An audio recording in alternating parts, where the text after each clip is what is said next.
agama yang baik, agama yang selalu berkasih sayang. Apalagi di zaman kita sekarang yang kita dicoba untuk dirusak akal pikiran kita oleh orang-orang kafir, dan orang-orang kafir di luar sana pun juga mereka sudah mulai rusak pikirannya sehingga mereka meyakini Islam itu adalah agama teroris.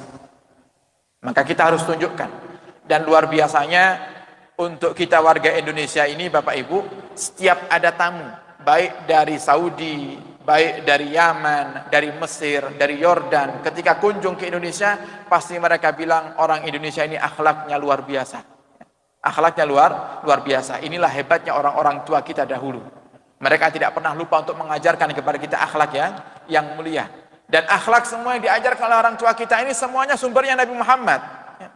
Semua sumbernya Nabi Muhammad. Coba lihat.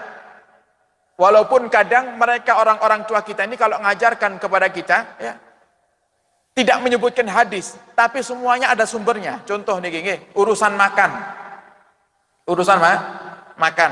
Kalau kita makan, mungkin panjenengan juga masih ingat, kalau kita makan bersama orang tua dulu kok ternyata di piring kita masih ada sisa nasi tidak kita habiskan. Kira-kira apa kata orang tua kita? Ayo dihabiskan nasinya. Nanti kasihan nasinya nangis. Nasinya nangis. Ini dijelaskan sama Nabi Muhammad, ada hadisnya ini. Ini cara mereka mendidik itu seperti itu. Ayo kalau misalnya kalau tidur baca bismillah supaya tidak digondol wewe gombel. Nah, kalau orang dulu bilangnya kalau nakuti anak kecilnya wewe gombel, setan yang bagian nyulik anak kecil. Diajarkan itu.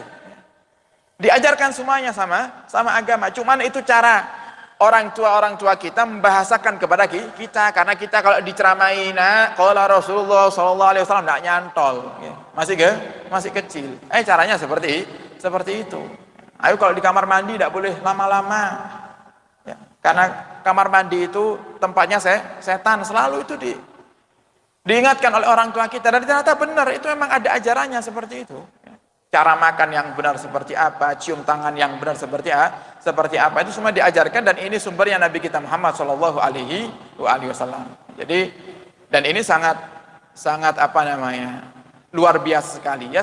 Walaupun setiap negara itu punya keistimewaan masing-masing. Cuman kita bangga ya, jadi warga Indonesia, kita bangga, kita dipandang oleh negara-negara lain dikenal dengan akhlaknya yang terpuji. Bagaimana cara menyambut tamu yang baik, sampai termasuk almarhum Al-Habib Salim bin Abdullah Syatiri, beliau dari Yaman dan beliau juga punya pondok pesantren di sana dan banyak murid-muridnya yang alim-alim di Indonesia.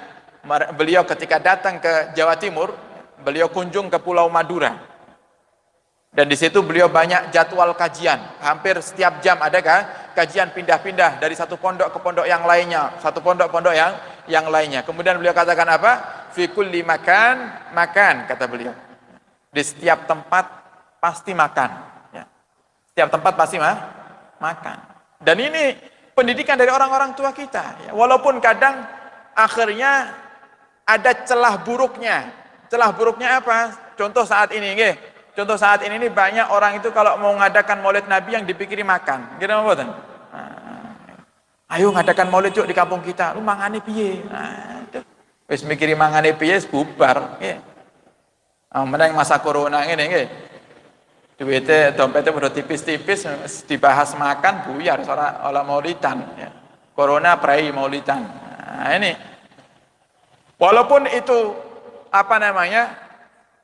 menjadikan sebab mungkin terkadang sesaat menjadi terhalangnya kita berbuat hal-hal yang baik, tapi itu adalah hal yang baik. Berbagi makanan itu adalah hal yang baik. Nabi Muhammad katakan at'imut ta'am wasilul arham wasallu billail wan nasu niyam tadkhulunal jannata bisalam. Bagilah makanan, kasih makan orang ya. Kalau kalian mampu bagikan makanan. Setiap hari Jumat bagikan makanan kepada orang-orang fakir. Bagikan makanan kepada orang-orang yang mereka masih mau untuk sholat Jumat di masjid-masjid. Bagikan makanan kepada mereka gratis. Sambunglah tali silaturahim. Salatlah di waktu malam di saat semua manusia tidur. Apa kata Nabi Muhammad? Tadkhulunal jannata bisalam. Kau akan masuk surga dengan selamat. Artinya berbagi makanan itu termasuk daripada salah satu kuncinya surga. Nah, maka Jangan sampai kebaikan-kebaikan yang sudah diajarkan oleh orang-orang tua kita, guru-guru kita ini, kita jadikan sebagai sebab atau alasan untuk kita tidak berbuat kebaikan. Nah, contohnya saat ini. Makanya selalu kita katakan, ayo kalau majlisan jangan ngarep apapun. Jangan ngarep berkatan, jangan ngarep apapun. Dapat alhamdulillah, tidak dapat ya tetap alhamdulillah kita dapat ilmu. Ya, kira-kira lebih mulia mana, ilmu atau berkat? Jenengan lebih senang oleh ilmu atau oleh berkatan? Oleh ilmu, nggih. Karena apa? Kalau kita kepingin apa? Berkatan tuh paling berapa sih, nggih? Mentok-mentok berkatan tuh kalau di total, nggih. Misalnya lauknya ada telur rebus, ada ayam, mie, nggih, tahu. Di total paling berapa sih? 25.000 paling, nggih. Sedangkan ilmu bisa memberikan kita segalanya. Imam Syafi'i mengatakan man aradad dunya fa alaihi bil ilm. Siapa yang pengen dunia? Jangan pengen apa? Kaya di dunia, ilmu kuncinya. Belajar ngaji, Allah kasih rezeki yang luar biasa nanti. Man aradad dunya fa alaihi bil ilm. Wa man aradal akhirah, siapa yang pengen selamat di akhiratnya, ilmu kuncinya. Wa man aradahuma, siapa yang pengen dua-duanya, pengen sukses dunia dan akhirat, kuncinya pun juga ilmu. Nah, jadi kalau kita punya kaidah ini, moto ini kita jadikan semangat atau motivasi daripada kehidupan kita untuk hadir di majelis ilmu, maka di saat di majelis kok ternyata tidak ada makanan yang dibagikan, tetap kita bahagia. Kenapa? Karena ada yang lebih mulia yang kita dapatkan daripada makanan, yaitu ilmu, yang dengan ilmu ini semua hajat saya dunia akhirat akan dikabulkan oleh Allah Subhanahu wa taala. Maka mari ketika kita hadir majelis ilmu, kita niati untuk yang pertama mencari ilmu dengan tujuan mendekatkan diri kepada Allah. Insya Allah dengan ilmu ini Allah akan berikan semua hajat-hajat kita baik di dunia dan di akhirat. Amin ya rabbal alamin. Wallahu a'lam bishawab.